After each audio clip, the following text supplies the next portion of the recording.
Assalamualaikum warahmatullahi wabarakatuh. Kami dari kelompok 8 akan memaparkan tentang pembelahan sel pada tahap meiosis. Meiosis sendiri adalah pembelahan sel dari satu menjadi dua, tetapi jumlah kromosom di dalam sel anak separuh dari jumlah kromosom pada induknya. Proses ini terjadi pada sel gamet. Kemudian pada pembelahan ini berfungsi untuk reproduksi sel. Pada pembelahan sel ini terdapat 4 sel anakan atau pada pembelahan sel meiosis ini terdapat 2 tahap, yaitu meiosis 1 dan meiosis 2. Pada meiosis 1 terdapat interfase. Pada tahap ini sel berada pada tahap persiapan untuk pembelahan.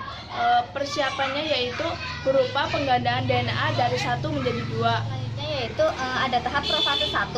Jadi pada tahap ini tuh merupakan tahap terpanjang yang ada di meiosis 1. Karena pada tahap profase 1 terdapat 5 tahap lagi. Yang pertama yaitu ada leptonema.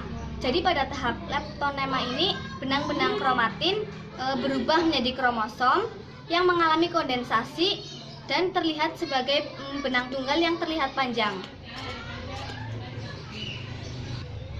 Ya, selanjutnya yaitu yang kedua ada zigoten. Jadi pada tahap ini itu kromosom homolog saling berdekatan dan juga berpasangan.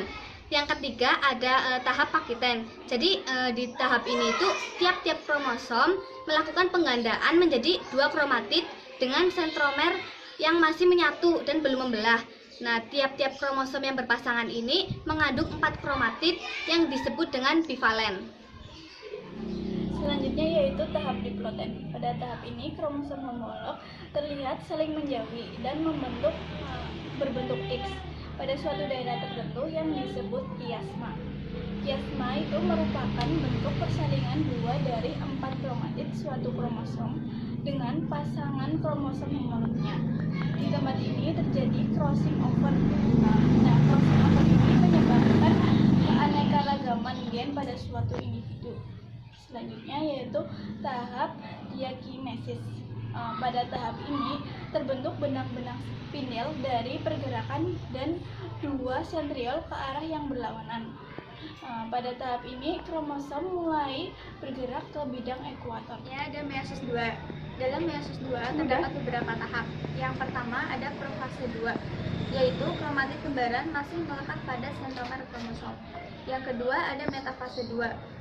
Pada tahap ini, tiap kromosom merentang pada bidang ekuator, terbentuk benang-benang spindel, satu ujung melekat pada sentromer dan ujung lainnya membentang menuju ke kutub pembelahan yang berlawanan. Tahap selanjutnya yaitu anafase 2.